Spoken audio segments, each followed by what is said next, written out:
Para o NGT Notícias. A próxima parada da nossa equipe de reportagem é a cidade de Flores, também no sertão pernambucano. Você vai conhecer uma das casas que serviram de abrigo para o bando de Lampião se esconder da volante, a polícia da época.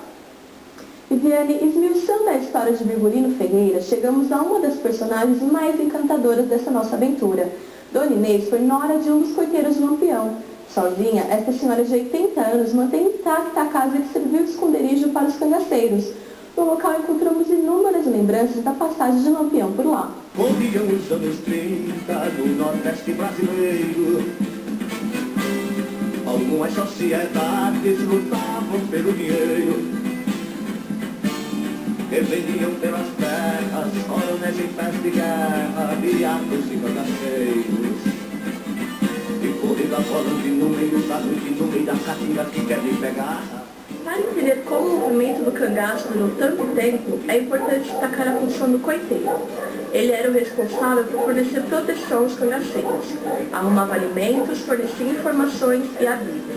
O nome coiteiro vem de coito, que significa abrigo. E os lugares por onde Lampião e seu bando se abrigaram viraram história.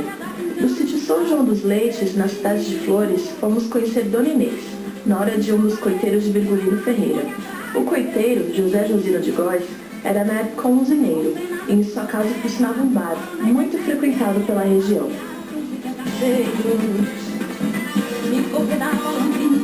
Em cima da casa havia um grande sótão, e era lá que José Josino fornecia abrigo e descanso para Lampião e seu bando. Dona Inês nos recebe com um sorriso. Aos 80 anos, ela vive há 60 no local, que guarda um pouco da história do movimento do cangaço. O que a nora do coiteiro de Lampião lamenta é não ter presenciado a passagem do cangaceiro por aquelas terras, pois quando isso aconteceu, ela nem era nascida. Mas ouviu atentamente todas as histórias contadas pela sua mãe, e não esquece nenhum detalhe ao repeti-las. Essa tábua com esses tiros aqui foram feitos por Lampião, e agora nós vamos conversar com a Dona Inês para conhecer mais um pouquinho dessa história. Dona Inês, como que essa tábua chegou nas mãos da senhora e como que esses tiros foram feitos? Foi Lampião, e ela chegou porque o meu sogro desgostou-se da fazenda, aí trouxe as portas da casa e vendeu a fazenda do doutor Aurélio. E como que Lampião fez esses tiros? Aí ele fez para deixar com medo de morrer, que ele só não morreu porque Deus ajudava ele. A força era muita força, era muita gente, e eles eram poucos. Eram poucos bandidos. Então foi fugindo. Foi, ele fugiu.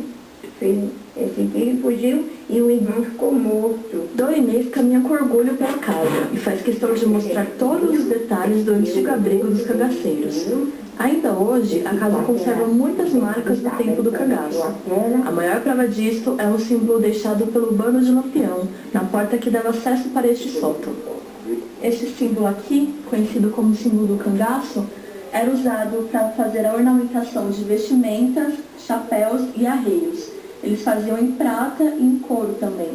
Esse símbolo dá mais veracidade à história da casa. O sonho de Dona Inês é ver a casa restaurada, e com a mesma frequência de pessoas que tinha na época que seu genro era vivo. Ela conta que era festa atrás de festa, a casa sempre lotada, cheia de gente. Uma diferença muito grande para quem hoje vive sozinha em um lugar tão grande e cheio de histórias para contar. Mas a tristeza passa longe da vida de Dona Inês. Ela parece ter se apoderado da coragem do hóspede mais ilustre da casa. Medo, essa senhora lúcida só tem de uma coisa: do frio, que nesta época do ano insiste em soprar pelo sertão pernambucano. Mas aqui também está fazendo muito frio, eu estou com muito medo desse frio. Com a mesma disposição que nos recebeu, Dona Inês se despede. Deixamos o sítio São João dos Leites com a certeza de que avançamos na nossa viagem em busca da história do rei do cangaço. Tem essa religiosidade e devoção por todo